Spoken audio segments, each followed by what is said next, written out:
বন্ধুরা, NK food রকমারি তোমাদেরকে স্বাগত। আমি চলে এলাম আবার একটা নতুন ভিডিও নিয়ে।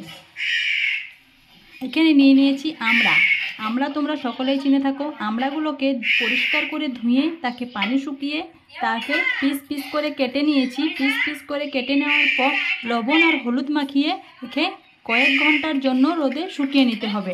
রোদে কিন্তু না শুকালেও হয়। আমি আজকে চুলায় বানাবো, তাই চলে এসেছি চুলার কাছে। এগুলোকে রোদে হালকা সামান্য শুকিয়ে নিয়েছি, তো পানিটা শুকিয়ে যাওয়ার মতো। চুলাটাকে ধরিয়ে চুলায় একটা কড়া বসিয়ে দিলাম। কড়া বসানোর পর কড়াই এবার কিছু শুকনো মশলা ভেজে নেব। শুকনো মশলার মধ্যে আমি এখানে খুব বেশি মশলা ব্যবহার করছি না, অল্প মশলাই বানাবো টক ঝাল আচার। এখানে নিয়ে নিলাম সাদা সর্ষে আর 5 ফোড়ন। সাদা সর্ষে 5 ফোড়ন নিয়ে কিছুক্ষণ টেনে নিতে হবে। খুব বেশিক্ষণ ভাজাভাজি করার প্রয়োজন নেই, অল্প সামান্য ভাজাভাজি করে নিচ্ছি। কি এগুলোকে এবার অন্য একটা পাত্রে ঢেলে নিয়ে কিছুক্ষণ ঠান্ডা করে নিতে হবে। আর এই কড়াতে আবারও দিয়ে দিচ্ছি শুকনো লঙ্কা। শুকনো লঙ্কা এগুলোকেও ভালোভাবে টেনে নিতে হবে। দিয়ে দিলাম 4টে শুকনো লঙ্কা। শুকনো লঙ্কাগুলোকে ভালোভাবে ভেজে নিচ্ছি। এবার এগুলোকে সব মশলাগুলোকে ভালো করে ভেজে নিয়ে এগুলোকে গুঁড়ো করে নিতে হবে। এই শুকনো লঙ্কা, সর্ষে আর 5 ফোড়ন এগুলোকে আধা বাটা করে বেটে নিতে হবে। এবার চলে যাব আচার বানানোর জন্য। আচার বানানোর জন্য দিয়ে দিলাম কড়াই সরিষার তেল পরিমাণ মতো।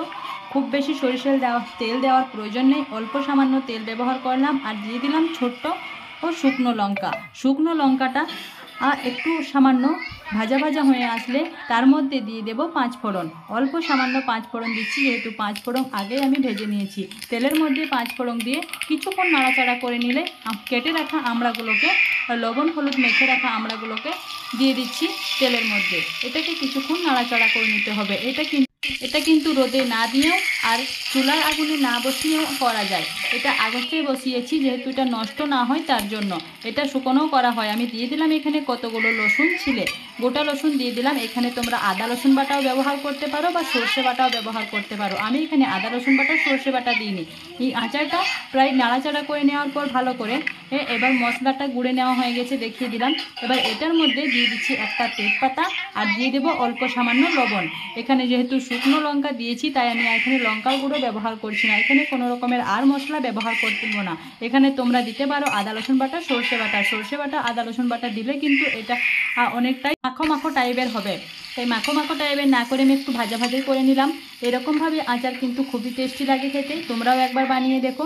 আমি তো যেমন তেমনভাবে সিম্পল পদ্ধতিতে রান্না করি। এবার দিয়ে দিলাম ভেজে রাখা মশলাগুলোকে। সিম্পলভাবে রান্না করার পরে যে রান্না খেতে এত টেস্ট লাগে, মানে কেউ না খেলে বুঝতে পারবে না যে এরকমভাবে রান্না করলে এত টেস্ট লাগে। তোমরাও একবার এরকমভাবে বানিয়ে দেখো, তারপর বলো যে এরকমভাবে আচার বানিয়ে খেতে ভালো লেগেছে না খারাপ লেগেছে। আচার বানানোর এটাই কিন্তু 1 নাম্বার আর পদ্ধতি না, অনেক রকমের পদ্ধতি থেকে থাকে। অনেকেই অনেক রকমভাবে বানিয়ে থাকে। এই আচারটাই কিন্তু অনেক রকমভাবে বানানো যায়। এই আচারটা মধ্যে এখানে গুঁড়ো দেওয়া যাবে, চিনিও দেওয়া যাবে, মিষ্টি টক ঝাল মিষ্টিও বানানো যাবে। এবার আমি এই বয়মের মধ্যে ভরে নেব। এবার এটাকে কিছুক্ষণ ঠান্ডা করার পর বয়মের মধ্যে ভরে নিলাম। এবার কড়াটাকে চুলোর মধ্যে বসিয়ে আরও কিছু তেল গরম করে নেব। আমি একসঙ্গে তেলগুলো কিন্তু আগে থেকে দিইনি। তেলটাকে কড়ার মধ্যে দিয়ে তার মধ্যে 5 ফোড়ন আর শুকনো লঙ্কা দিয়ে ভালো করে গরম করে নেব। আর আচারে একরকম আচার বানিয়ে তোমাদেরকে অনেক রকমের পদ্ধতি বলে দিচ্ছি।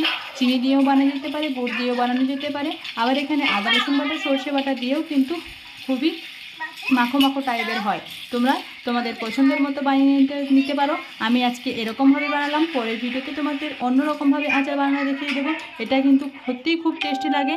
এবার আমার লঙ্কা 5 ফোড়নের তেল পুড়িয়ে নেওয়া হয়ে গেছে। এবার তেলটাকে ঠান্ডা করে বয়মের মধ্যে ভরে দিতে হবে। এই দেখো আমার আচার কিন্তু রেডি হয়ে গেছে। এরকমভাবে তোমরা বানিয়ে নিতে পারো। অল্প মশলায় সিম্পল আচার, এরকমভাবে টক ঝাল আচার অল্প মশলা দিয়ে যে সিম্পল আচার বানানো যায়, এটা না বানালে তোমরা বুঝতে পারবে না। এরকমভাবে তোমরাও একবার বানিয়ে দেখো কেমন লাগছে বন্ধুরা। কি বন্ধুরা, বানাবে তো? এরকমভাবে বানিও কিন্তু। তারপর আমার কমেন্টে জানিও কেমন লেগেছে। এরকম আচার বানিয়ে ভালো লাগছে না খারাপ লাগছে। তেলটা আমি ঠান্ডা করার পর দিয়ে দিলাম আচারের মধ্যে। এই তেলটাকে দিয়ে এটাকে রোদে রেখে দিতে হবে। আর রোদে না রাখলেও হবে, এটাকে বাইরে রেখে দিতে হবে। এটা কোনো রকম নষ্ট হবে না। এখানে 3 বছর ধরে খাওয়া যেতে পারে। 1 থেকে 3 বছর পর্যন্ত খাওয়া যাবে, কোনো রকম নষ্ট হবে না, আমি গ্যারেন্টি দিচ্ছি। এরকম আচার বানিয়ে আমি প্রায় খেয়ে থাকি, কোনো রকমভাবেই নষ্ট হয় না এই আচারে।